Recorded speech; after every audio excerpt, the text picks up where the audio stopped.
जिल्हाधिकारी उपजिल्हाधिकारी RDC यांच्या अधिकारासंदर्भात एक महत्त्वाचा 12 वर्षानंतर निर्णय तुम्ही घेतलेला आहे. स्वागत होत आहे, विरोधी पक्षांकडूनही स्वागत. जिल्हाधिकारी आणि अतिरिक्त जिल्हाधिकारी RDC आणि डेप्युटी कलेक्टर यांच्याकडे काय काय जबाबदाऱ्या असाव्या. 12 वर्षापूर्वी विभाजन झालं होतं, पण आता बदलत्या काळामध्ये काही जबाबदाऱ्या ॲडिशनल कलेक्टरच्या आम्ही वाढवल्या, काही जिल्हाधिकाऱ्यांना वर्क केल्या आहेत, काही RDCला वर्क केलं आहे. त्यामुळे योग्य पद्धतीनं कामाचं जे काही विभाजन झालं तर अजून गतिमान प्रशासन होण्याकरता फार आपल्याला त्याचा उपयोग होईल. आणि म्हणून मला असं वाटतं की माननीय मुख्यमंत्री देवेंद्र फडणवीसजी यांनी सुचवल्याप्रमाणे आम्ही आता हे विभाजन केलेलं आहे. नक्कीच आमचे जिल्हाधिकारी आणि ॲडिशनल कलेक्टर RDC आणि डेप्युटी कलेक्टर तहसीलदार या विभाजनानंतर चांगल्या पद्धतीनं काम करतील आणि जी अपेक्षा सरकारची आहे ती पूर्ण करतील.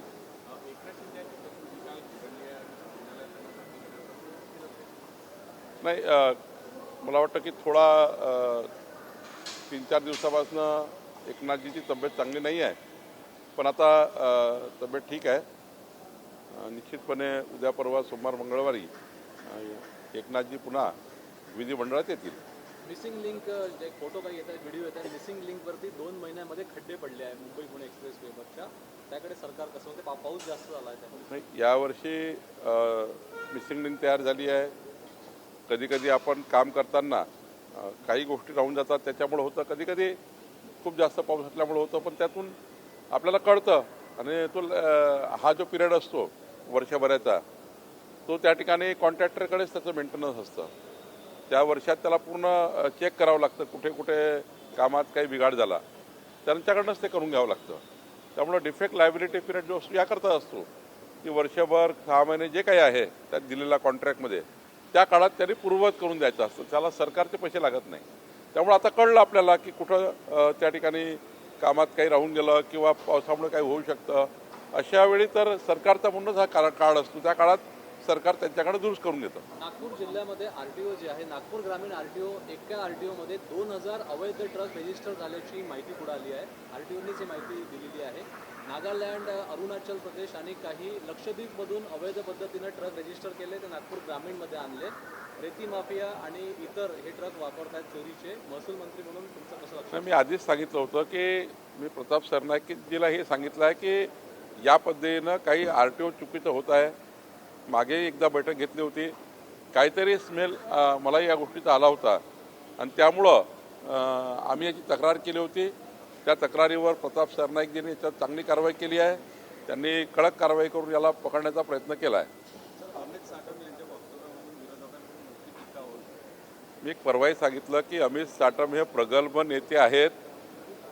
बोलण्याचे कधी कधी संदर्भ असतात, टिपलं वेगळं जातं, सांगितलं वेगळं जातं.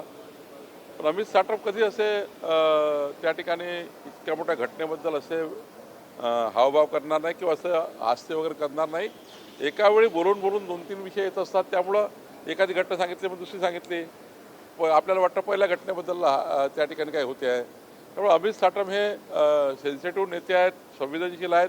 त्यामुळं असं कुठलंही त्या ठिकाणी जे गैरसमज तयार करण्यात आला तो गैरसमज लोकांनी दूर केला पाहिजे. राष्ट्रवादीचे जयंत पाटील यांनी BMCच्या निधीमध्ये अपव्यवहार असल्याच्या ज्या ठेवी होत्या 2021-22 त्या ठेवी आता कमी झाल्याचं. राष्ट्रवादीचे शरद पवार गटाचे नेते जयंत पाटील असं बोलतात हे हास्यास्पद आहे. खरं तर त्यांनी आपले पार्टनर उद्धव ठाकरेच्या सरकारच्या काळामध्ये काय काय झालं जरा एकदा चेक करून घेतलं तर बरं होईल. कशाला त्याच्यामध्ये आता जायचं आपल्याला.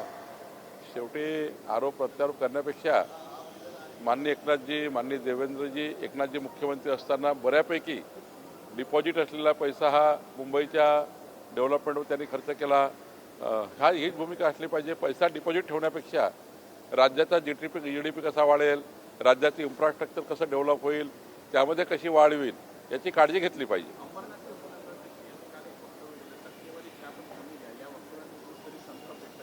नाही, असं बोलू नये. टक्केवारी या विषयावर कोणीच काम करू नये. पारदर्शी लोकाभिमुख काम केलं पाहिजे. छत्रपती शिवाजी महाराजांचा महाराष्ट्र आणि आपण छत्रपती शिवाजी महाराजांचं रोज नाव घेतो, तर आपण काही भूमिका शिकल्या पाहिजे.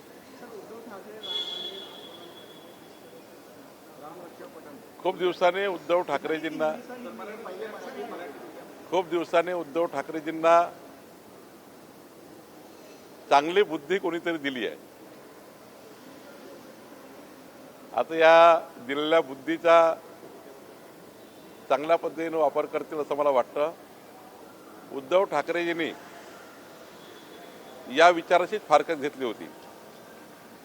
अयोध्येला जाण्यासाठी तयार नाही उद्धव ठाकरेजी, कारण काँग्रेसची युती केली आहे. मताचं लागून चालन करण्याकरता लोकसभा विधानसभेच्या निवडणुकीमध्ये मी कसा दूर आहे अयोध्येपासून, अयोध्येच्या भगवान प्रभू रामचंद्रापासून मी कसा दूर आहे, हे दाखवण्याचं काम उद्धव ठाकरेजींनी केलंच आहे. कुठं गेले अयोध्येला या काळात? आणि त्यामुळं किमान आता हे सर्व हिंदुत्ववादी कार्यकर्ते, खासदार आमदार बाहेर चालले आहे. त्यांना असं वाटतं की भगवान प्रभू रामचंद्राचं नाव घेऊन काहीतरी जमेल. राजकीय फायदा घेण्याकरता आंदोलन आहे, पण आता असा काही फायदा होत नाही राजकीय. नवनीत राणा यांनी त्यांच्या घरासमोर हनुमान चालीसा पठण केलं, तुरुंगात टाकलं. तेच सांगतो की त्यावेळी जेव्हा अयोध्येला जाण्याकरता पूर्ण देशाच्या राज्याचा आग्रह होता, तेव्हा उद्धवजी अयोध्येकडे पाहायचे नाही, बघायचे नाही. मताच्या लागून चालण्याकरता, काँग्रेसची जुळवून घेण्याकरता, अभद्र युती टिकवण्याकरता, विचाराच्या बाहेरची युती टिकवण्याकरता हिंदू हृदय सम्राट बाळासाहेब ठाकरे यांचे विचार सोडून उद्धव ठाकरे यांनी त्या ठिकाणी भगवान प्रभू रामचंद्राची फारकत घेतली. दर्शनी करायला तयार नाही. आता सारं निघून गेलं म्हणून उद्धवजी पुन्हा एक चांगल्या बुद्धीनं एक चांगलं आंदोलन करतायत. त्याबद्दल आमची काही मनाई असू शकत नाही. आंदोलन करायला केलं पाहिजे, पण किमान हा विचार काही काळ टिकून ठेवला पाहिजे. काही काळ हा विचार टिकला पाहिजे. नाहीतर मला असं वाटतं की मग केवळ राजकीय आंदोलन झालं असं नको. राज ठाकरेंनी एक पोस्ट केलेली आहे की अमित साटम यांनी केलेल्या वक्तव्यामुळे मुख्यमंत्र्यांची प्रतिमा डागाळते आहे. मी वारंवार सांगतो की अमित साटम हे कधी असं करू शकत नाही. ते अत्यंत प्रभावी आणि प्रगल्भ नेते आहेत. काहीतरी गल्लत झाली असेल, काहीतरी बोलण्यातून भाग झाले असतील. मला असं वाटत नाही की अमित साटम असे कधी बोलतील. देखिए, उद्धव जी को अच्छी बुद्धि है, इसके लिए मुझे भी अच्छा लग रहा है. हमने वो दिन देखे हैं महाराष्ट्र ने, जब उद्धव ठाकरे जी को अयोध्या जाना था. पूरा महाराष्ट्र देख रहा था कि उद्धव जी अयोध्या जाएंगे या नहीं जाएंगे. उद्धव जी नहीं गए.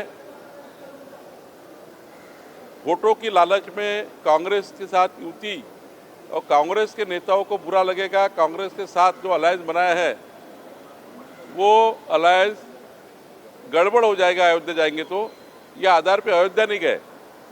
नवनीत राणा जैसे नेता को हनुमान चालीसा पठन करने के बाद उनको 14 दिन जेल में डाल दिया गया. 14 दिन जेल में डाला नवनीत राणा को. हनुमान चालीसा पढ़ा था, कुछ नहीं किया था.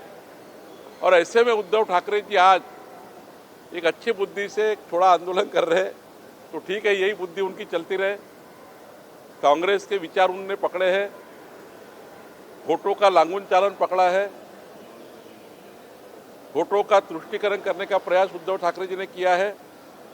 अब देखते हैं कब तक ये बुद्धि टिकती है कि राज्य केवल वोट लेने के लिए या अपनी जो अच्छे लोग हिंदुत्ववादी कार्यकर्ता छोड़ के जा रहे हैं उनके मन में कुछ भावना निर्माण करने के लिए कर रहे हैं. लेकिन मुझे लगता है ये बहुत ज़्यादा टिकने वाला नहीं है. उद्धव जी फिर कांग्रेस की राह पर ही जाएंगे.